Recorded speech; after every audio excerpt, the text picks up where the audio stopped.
recipe that takes 3 ingredients and under 5 minutes.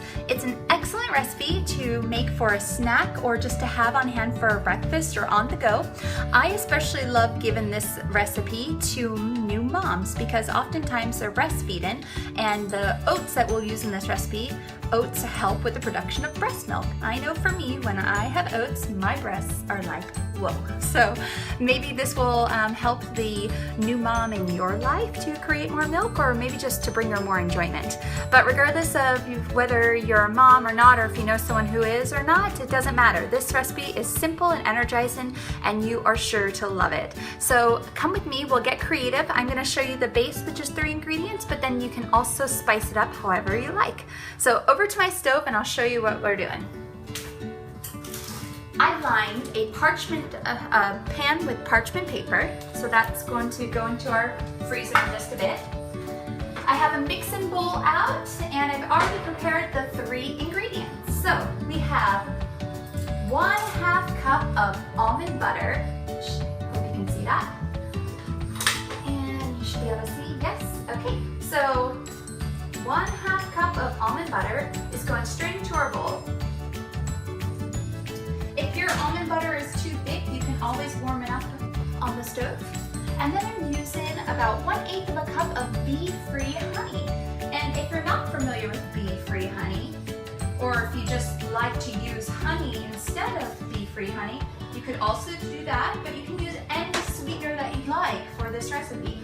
Bee-free honey is made with apples, and it looks like this. You can find it from Whole Foods or specialty stores, but definitely easily available online. Bee-free honey made from apples. This is another one of those sweeteners that is excellent for when you're making recipes for new kids, new babies who aren't able to have honey yet. So you can always keep that in your cupboard. And then 1 cup of oats. Now these are gluten-free organic oats. And then that's the base of it. So I'm simply going to stir this around and show that to you.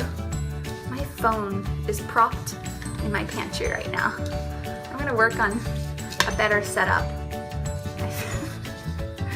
I feel like if I don't just go ahead and shoot a video and inspiration strikes, I might never shoot it because I'm always waiting for the perfect setup or the perfect moment, and perfect is just kind of boring sometimes, isn't it? So in this case, we're just gonna wing it, and you're going to watch me from the comfort of my pantry. And just bear with me as I get a little bit better setup though over time. Okay, so this is mixed together, and now I'm going to spice it up. You can leave it just at that, those 3 ingredients, and have delicious, simple bars. But I like to make this a little festive, so I'm adding in 1/3 cup, which is a mix of both pumpkin seeds and cranberries. I'm trying to make this a little more festive for the autumn season.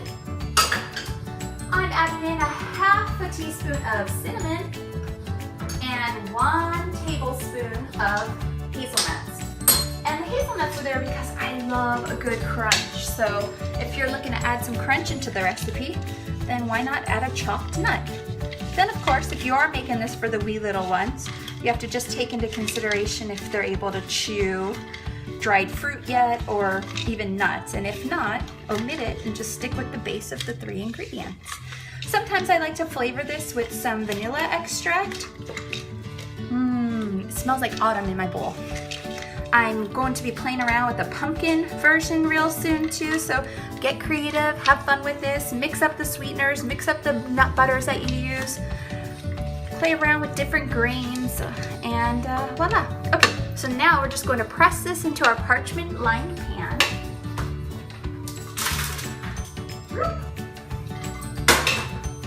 And I am going to use my hands because they are clean, and it truly is the most efficient way to get this done. That's it, just press it evenly. Sometimes when I don't want to get all sticky, I fold the parchment paper over what's in my pan, and I press like so.